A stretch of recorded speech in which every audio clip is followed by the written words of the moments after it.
Assalamualaikum warahmatullahi wabarakatuh.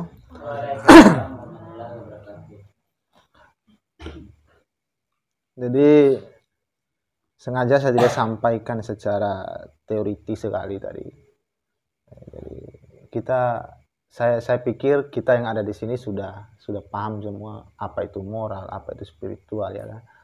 Jadi makanya saya tidak bawa bagian teoritisnya. Kita langsung pada aspek bagaimana praktek daripada revolusi itu. Dan apa solusi yang harus kita tawarkan. Nah, dari 3 pertanyaan tadi itu ada keterkaitan. Dari pertanyaan pertama, ada yang sudah punya ideologi, ya, tapi toh masih, ya kan, membuka hal-hal yang negatif dalam teknologi ini.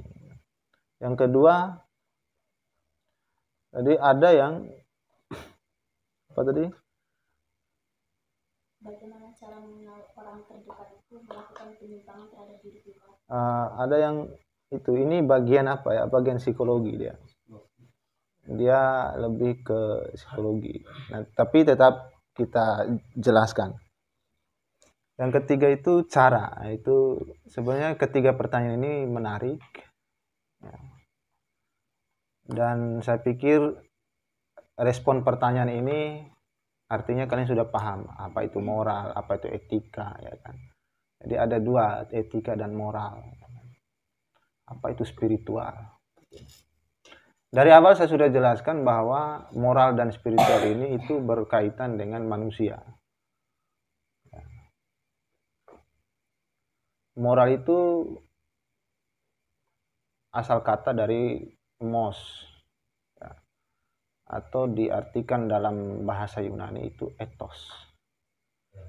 Jadi moral dan etika ini adalah sinonim. Dalam bahasa Latin disebut mos atau moses, dalam bahasa Yunani disebut ethos. Jadi ada etika dan moral. Apa sebenarnya ini? Sebelum saya sampaikan bagaimana caranya, ya, kita harus paham dulu konteksnya. Moral ini adalah tindakan Anda. Ideologi itu adalah prinsip Anda. Nah, ideologi itu menyangkut cara pandang Anda terhadap dunia di luar diri Anda. Sedangkan moral adalah tindakan Anda. Kalau seperti pertanyaan pertama, kenapa sudah ada orang yang punya pandangan hidup atau yang disebut ideologi, tapi masih juga melakukan hal-hal negatif? Sederhananya, ada juga orang yang tahu, ya kan, bahwa mencuri itu adalah sesuatu yang dilarang, tapi masih mencuri. Adakah moral di sisi itu? Tidak ada. Karena moral itu adalah berbicara tindakan atau perilaku. Bahasa di sekolah-sekolah itu disebut karakter. Nah, moral itu jati diri, ya kan? Nah, secara sinonim moral dan etika itu sama, tapi secara umum dia akan berbeda. Sebab etika akan berbicara budaya, berbicara tradisi secara umum kelompok, ya kan? Makanya di masa kini, ya kan, etika itu akan berbeda-beda pada sisi instansi-instansinya. Salah satu contoh daripada perbedaan itu adalah ada etika guru, ya kan?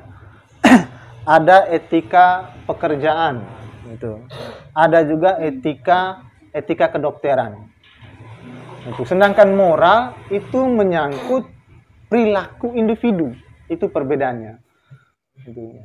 Jadi etika itu menyangkut umum keseluruhan, itu yang disepakati secara bersama menjadi satu etos di dalam satu organisasi atau kelompok itu. Makanya ada etika pekerjaan, ada etika guru, ada etika siswa, gitu. Jadi disepakati. Makanya ada perbedaan. Etika dokter dengan etika guru itu berbeda. Nah, ini perbedaan etika dan moral. Nah, sedangkan moral itu menyangkut pribadi orang, menyangkut jati diri kamu. Gitu.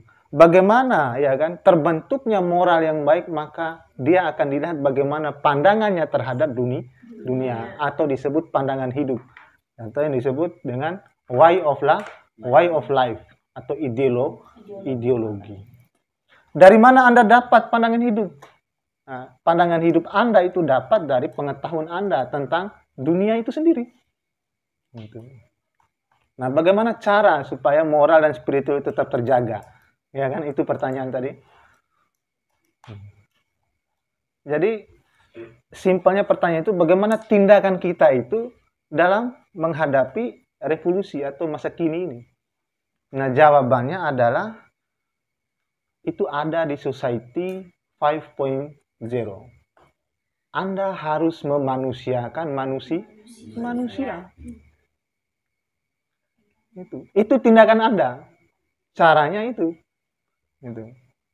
Jadi revolusi ini, teman-teman sekalian, bukan untuk ditolak. Tapi Anda adalah anak zaman yang harus menerima seluruh perubahan zaman ini. Tugas Anda bukan menolaknya, tapi meminimalisir, mengambil bagian-bagian penting daripada perubahan itu untuk memanusiakan manusia. Itulah pendidikan. Jadi tata caranya adalah kita harus, yang pertama Anda harus belajar dulu. Itu mempertahankan moral itu. Ya, lalu Anda harus sesuaikan antara pengetahuan Anda dengan tindakan Anda. Kalau di dalam etika, di dalam agama menyatakan, ya kan? Dalam agama menyatakan bahwa membuka aurat itu dilarang, maka tindakan Anda itu jangan membuka aurat. Nah, jangan membuka aurat ini adalah moral Anda. Itulah yang disebut akhlakul karimah itu. Jadi ada kesesuaian antara apa yang Anda ketahui dengan apa tindakan Anda. Nah, itu cara yang pertama. Cara yang kedua, cara yang pertama Anda harus belajar. Lewat belajar Anda terbentuk ideologi. Nah, yang kedua Anda harus sesuaikan apa yang Anda ketahui dengan apa yang Anda lakukan. Nah, baru orang disebut bermoral, bukan mengetahui moral. Nah, semua kita ini mengetahui moral, termasuk diri saya sendiri mengetahui apa itu moral. Tapi orang yang bermoral itu adalah orang-orang yang apa yang dia ketahui itu sesuai yang apa yang dia lakukan. Itu bermoral. Maka di dalam ilmu filsafat itulah bijaksana. Itu. Yang ketiga, di masa kini ini kan Anda terganggu dengan lingkungan. Anda belajar terganggu dengan ini, terganggu dengan itu, ya kan? Ada harta, tahta, dan wanita yang mengganggu Anda. Ya kan? Ada wanita, dilihat saja oleh wanita seksi, nah, mungkin akhlak Anda terganggu. Anda terjebak pada harta, Anda terjebak pada tahta. Nah, ini akan dikuatkan oleh kekuatan ideologi tadi. Jadi Anda harus mampu meminimalisir. Gimana caranya? Lakukan pekerjaan-pekerjaan yang bermanfaat. Jangan sampai Anda terjerumus. Itu. Istilahnya Anda boleh ikut arus, Anda boleh ikut orang-orang seperti ini, tapi Anda tidak boleh terbawa arus itu. Anda boleh bergaul dengan orang-orang pemakai narkoba, tapi Anda tidak boleh memakai narkoba. Itu. Anda boleh bergaul dengan pelacur, tapi Anda jangan sampai jadi pelacur. Kenapa kita mesti bergaul? Inilah sisi spiritualnya. Ini sisi spiritualnya. Bahwa moral dan spiritual harus bergandengan. Kenapa demikian? Karena cuma akhlak yang kalian pertahankan, maka hilang spiritualnya. Anda tidak akan meninggikan kemanusiaan. Gitu. Jadi siapapun orangnya, jika kamu hargai, dia pelacur, pencuri, korupsi, ya kan? Kamu hargai, kamu tetap junjungi sisi kemanusiaannya. Nah, itulah kamu melihat sisi spiritual. Kenapa itu menjadi sisi spiritual? Karena Anda yakin bahwa di dalam diri orang, sejahat apapun perilakunya, dia tetap ada sisi kebaikannya. Itu sisi spiritualnya. Itu tidak terlihat oleh diri kita. Dan bisa sampaikah kita di sini? Ya, mari kita berupaya. Jadi yang pertama kita belajar, ya kan? Belajar bagaimana pengetahuan itu masuk dalam diri kita sebagai alat. Ya.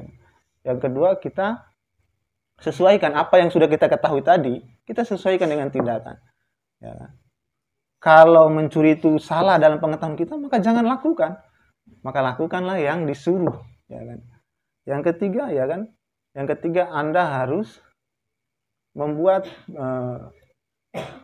kegiatan-kegiatan bermanfaat dalam hidup Anda. Semacam kegiatan-kegiatan bermanfaat itu, Anda, misalnya Anda dengan FB, dengan TikTok, dengan Snack, ya kan? Snack sekarang itu sudah diblokir ya. TikTok juga mau diblokir. Itu kenapa tadi? Itu karena hiperrealita dan post-truth itu. Jadi Kominfo itu melarang hal-hal demikian. Negara melarang hal demikian.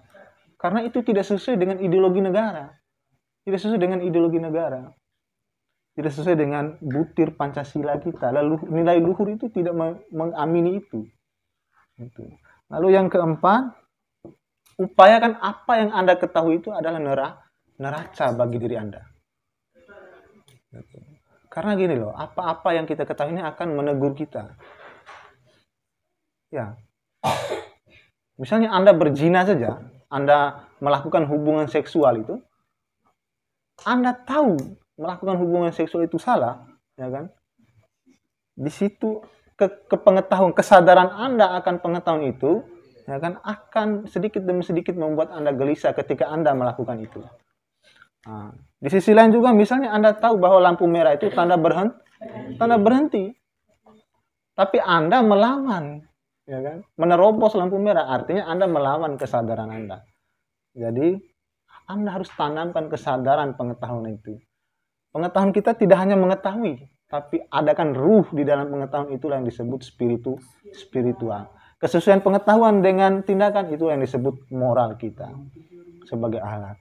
Ya, dalam agama Islam itu disebut akhlakul karimah. Dalam agama Kristen itu disebut cinta kasih. Ya. Jadi agama itu mengantarkan cinta kasih. Ada sisi spiritual dan ada sisi moralnya. Lalu bagaimana dengan pertanyaan pertama dari saudara Rajab? Ya kan? Sama, itu akan menjawab itu. Karena tidak semua orang, tidak semua orang bisa meminimalisir dirinya. Tadi ada godaan-godaan. Kita tidak bisa pungkiri itu, bahwa di balik kita ini ada sesuatu yang lain. Bahwa di sekitar kita ini ada sesuatu yang lain yang diciptakan oleh Tuhan, yang selalu menggoda kita. Maka dari itu, inilah yang membuat kita tidak kuat.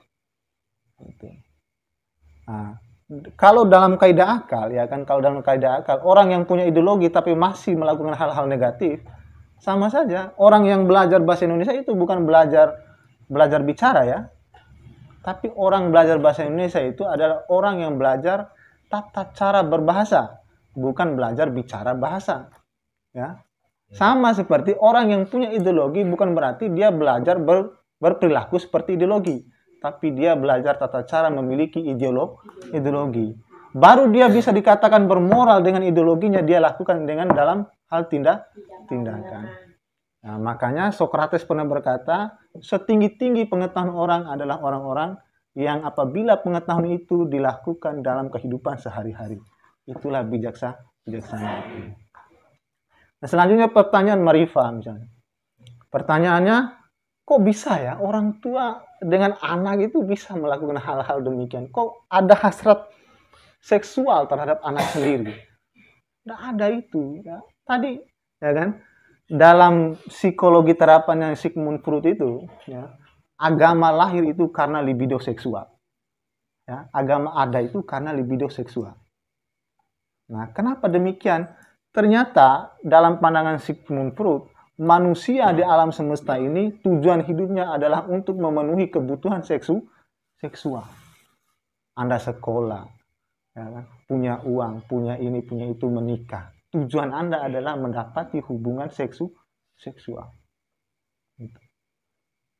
Nah, mengapa harus ada libido seksual, ada hasrat terhadap anak sendiri? Tadi, karena keterbukaan pornografi dan porno aksi. Ini mengundang dia tidak periksa lagi, ya kan? Itu yang pertama. Yang kedua, tidak ada neraca, ya kan? Tidak ada yang mengontrol dirinya dalam hal melihat hal-hal demikian. Jadi halal haram hantam saja. Kira-kira seperti itu, ya kan? Lebih dan kurangnya saya mohon maaf, saya kembalikan kepada moderator. Ya, baik. Bagaimana penanya? Apakah sudah jelas atau mungkin masih ada sanggahan atau mungkin pertanyaan lain?